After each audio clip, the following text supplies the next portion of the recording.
माननीय सदस्यगण,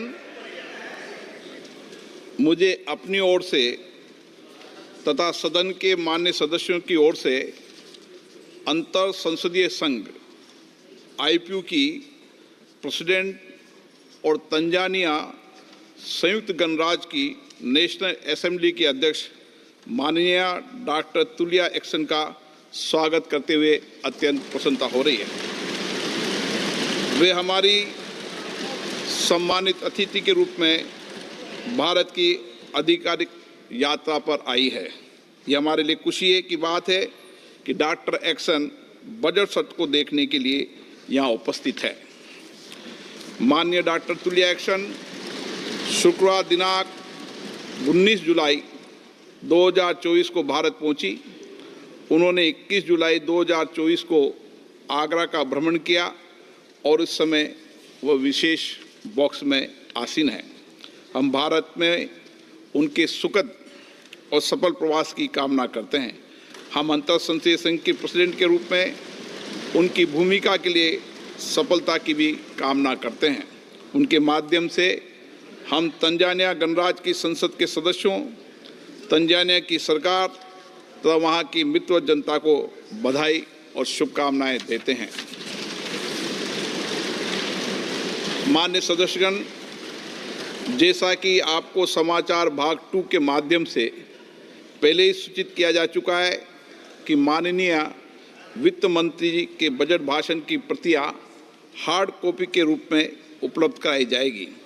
अतः बजट प्रस्तुत हो जाने के पश्चात माननीय सदस्य कृपया बजट भाषण की अपनी अपनी प्रति प्रकाशन काउंटर से प्राप्त कर लें। आपको ये भी सूचित किया जाता है कि माननीय मंत्री द्वारा बजट प्रस्तुत किए जाने के पश्चात बजट की प्रतियां आपको मेंबर्स पोर्टल के माध्यम से भी उपलब्ध करा दी जाएगी। माननीय वित्त मंत्री Shrimati Nirmala Sitharaman.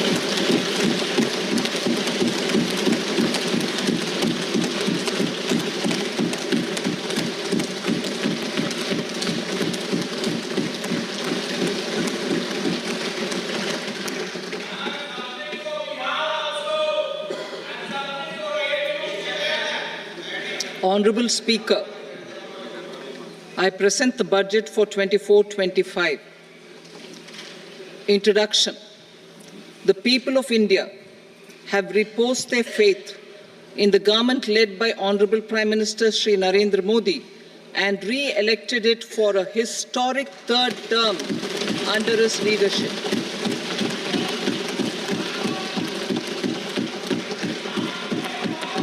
We are grateful for their support, faith, and trust in our policies.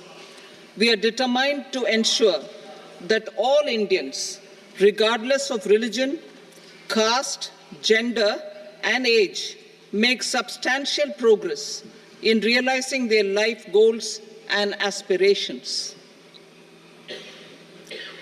Global context. The global economy, while performing better than expected, is still in the grip of policy uncertainties. Elevated asset prices, political uncertainties, and shipping disruptions continue to pose significant downside risks for growth and upside risks to inflation. In this context, India's economic growth continues to be the shining exception and will remain so in the years ahead.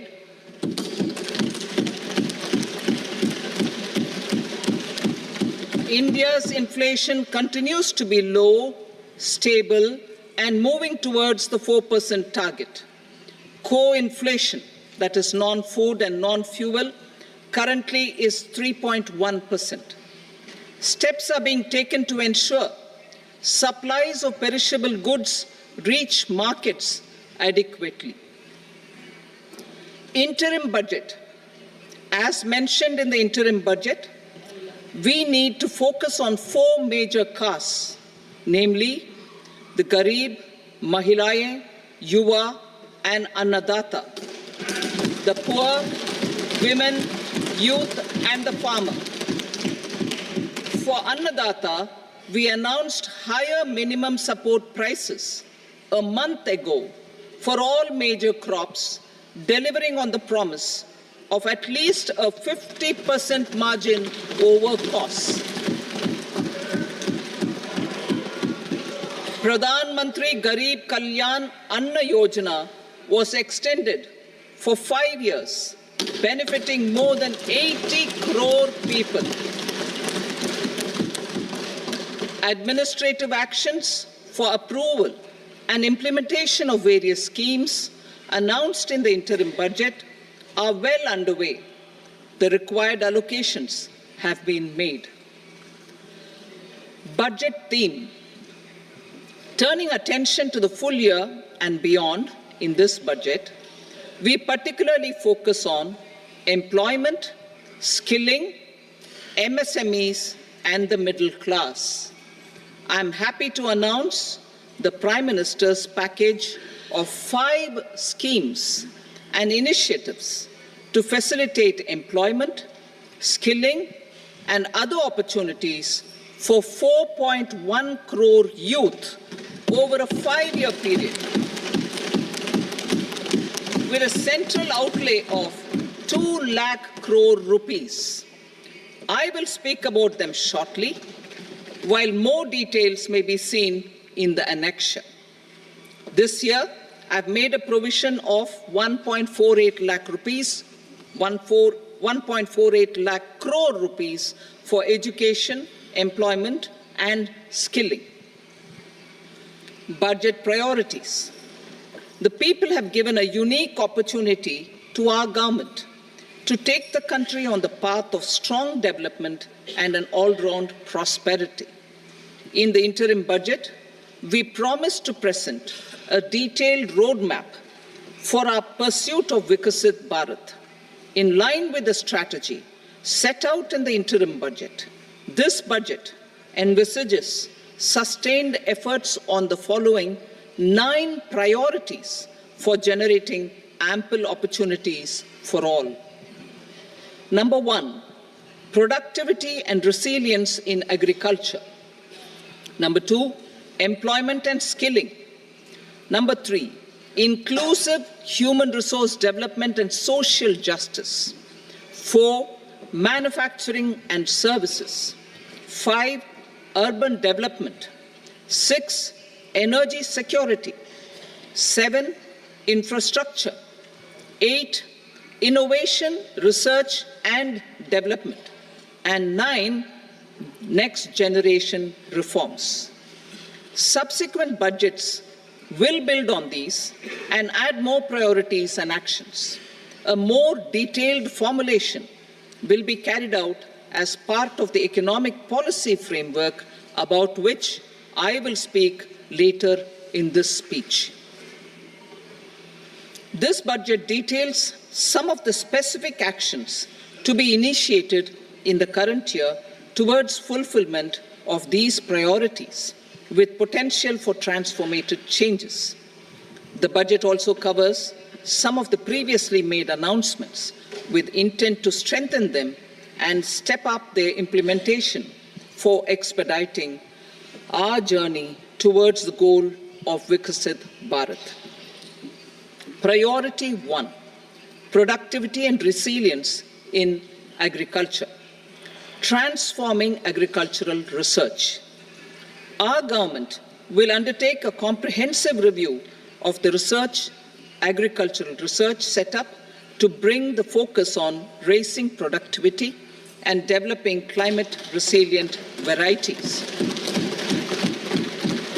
Funding will be provided in challenge mode, including to the private sector.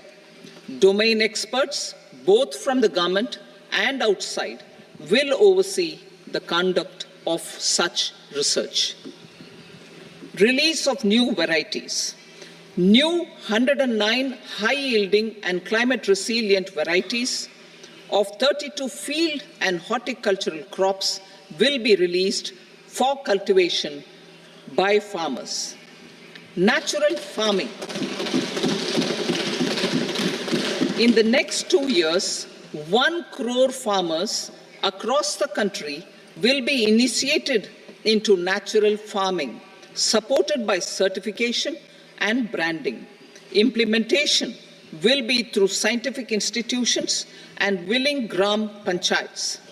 10,000 need-based bio-input resource centers will be established.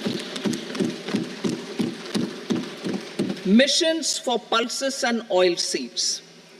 For achieving self-sufficiency in pulses and oilseeds, we will strengthen their production, storage, and marketing.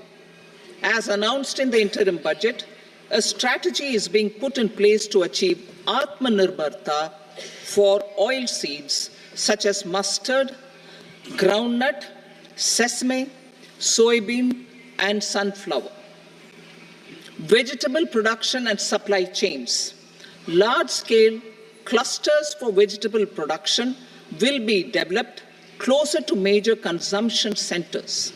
We will promote farmer-producer organizations, cooperatives, and startups for vegetable supply chains, including for collection and storage and marketing. Digital public infrastructure for agriculture. Buoyed by the success of the pilot project, our government, in partnership with the states, will facilitate the implementation of the digital public infrastructure in agriculture for coverage of farmers and their lands in 3 years. During this year, digital crop survey for Kharif using the DPI will be taken up in 400 districts. The details of 6 crore farmers and their lands will be brought into the farmer and land registries. Further, the issuance of Jan Samarth-based Kisan credit cards will be enabled in 5 states. Shrimp production and export. Financial support for setting up a network of nucleus breeding centers for shrimp brood stocks will be provided. Financing for shrimp farming, processing, and export will be facilitated through NABARD. National cooperation policy. Our government will bring out a national cooperation policy for systematic, orderly, and all-round development of the cooperative sector, fast-tracking growth of rural economy and generation of employment opportunities on a large scale will be the policy goal. This year, I have made a provision of 1.52 lakh crore rupees for agriculture and allied sectors.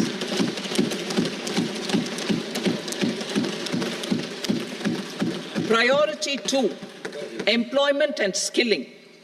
Employment-linked incentive. Our government will implement following 3 schemes for employment-linked incentive as part of the Prime Minister's package. These will be based on enrollment in the EPFO and focus on recognition of first-time employees and support to employees and employers. Scheme A, first-timers. This scheme will provide 1 month wage to all persons newly entering the workforce in all formal sectors.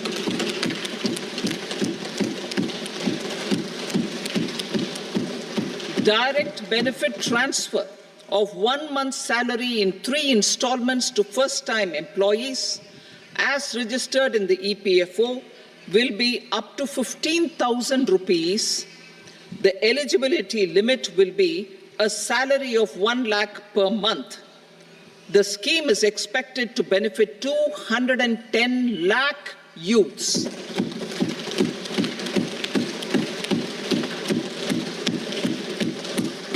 Scheme B, job creation in manufacturing. This scheme will incentivize additional employment in the manufacturing sector linked to the employment of first-time employees. An incentive will be provided at specified scale directly both to the employee and the employer with respect to their EPFO contribution in the first 4 years of employment. The scheme is expected to benefit 30 lakh youth entering employment and their employers.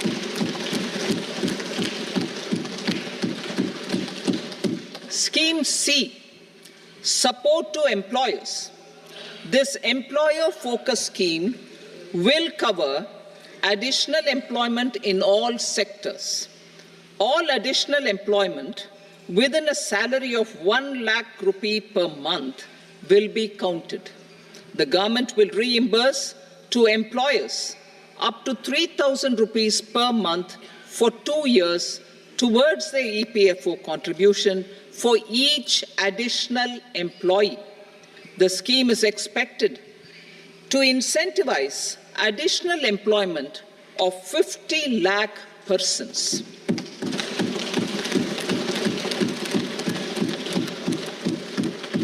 Participation of women in the workforce. We will facilitate higher participation of women in the workforce through setting up of working women hostels in collaboration with industry and establishing creches. In addition, the partnership will seek to organize women-specific skilling programs and promotion of market access for women SHG enterprises. Skilling program. I'm happy to announce a new centrally sponsored scheme as the fourth scheme under the Prime Minister's package for skilling in collaboration with state governments and industry. 20 lakh youth will be skilled over a 5-year period.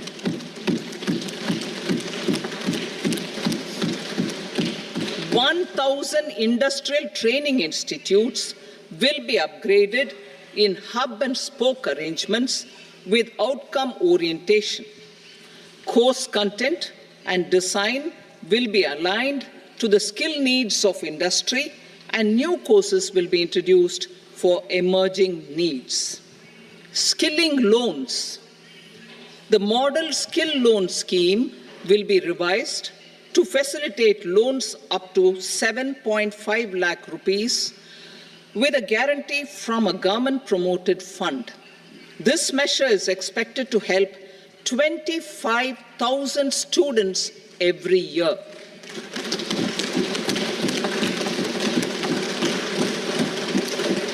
Education loans. For helping our youth who have not been eligible for any benefit under government schemes and policies, I am happy to announce a financial support for loans up to 10 lakh rupees for higher education in domestic institutions.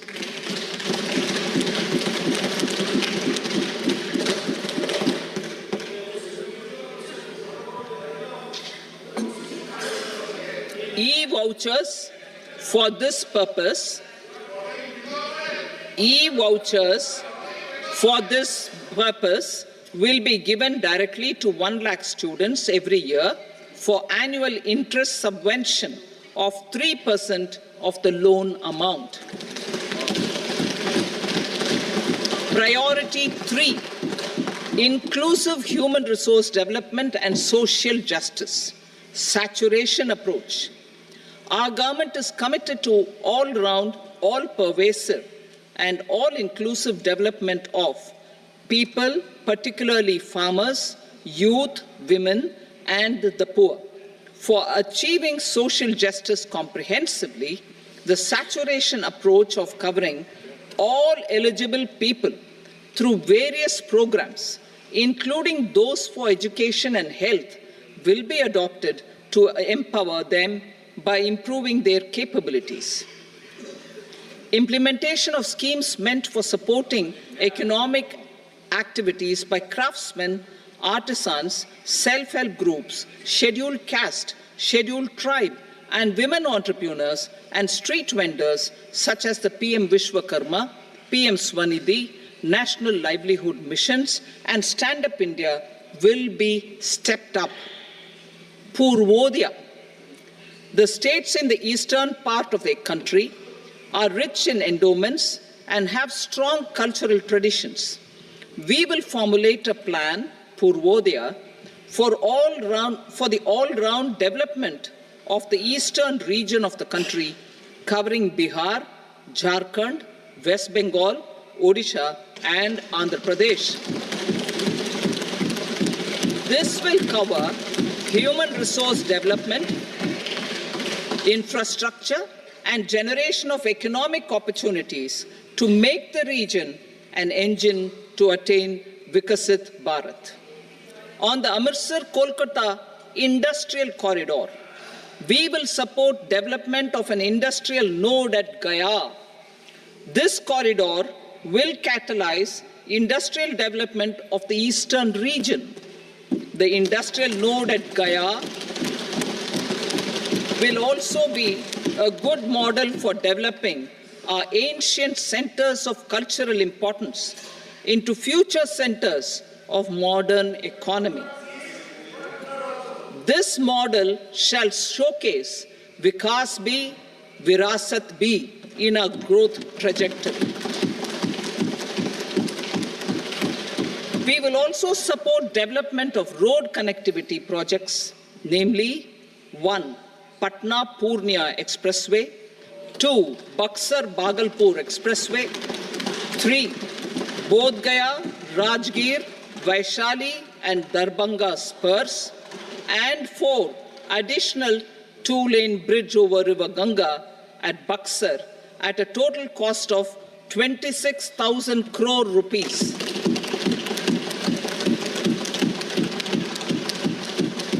Power projects, including setting up of a new 2,400 megawatt power plant at Pir Painti, will be taken up at a cost of 21,400 crore rupees. New airports, medical colleges, and sports infrastructure in Bihar will be constructed. An additional allocation to support capital investments will be provided. The requests of Bihar government for external assistance from multilateral development banks will be expedited.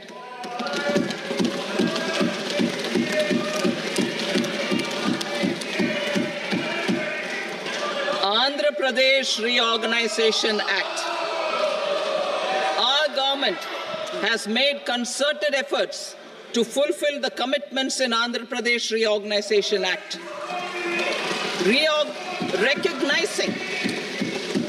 Recognizing the state's need for the capital, recognizing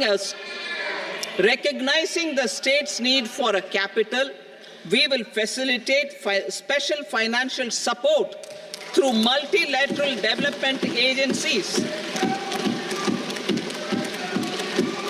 In the current financial year, 15,000 crore rupees will be arranged with additional amounts in future years.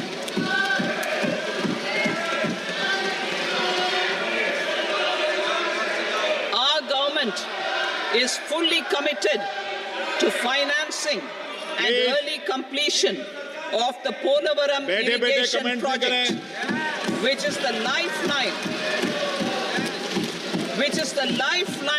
for Andhra Pradesh and its farmers. This will facilitate our country's food security as well. Under the Andhra Pradesh Reorganization Act, for promoting industrial development, funds will be provided for essential infrastructure such as water, power, railways, and roads.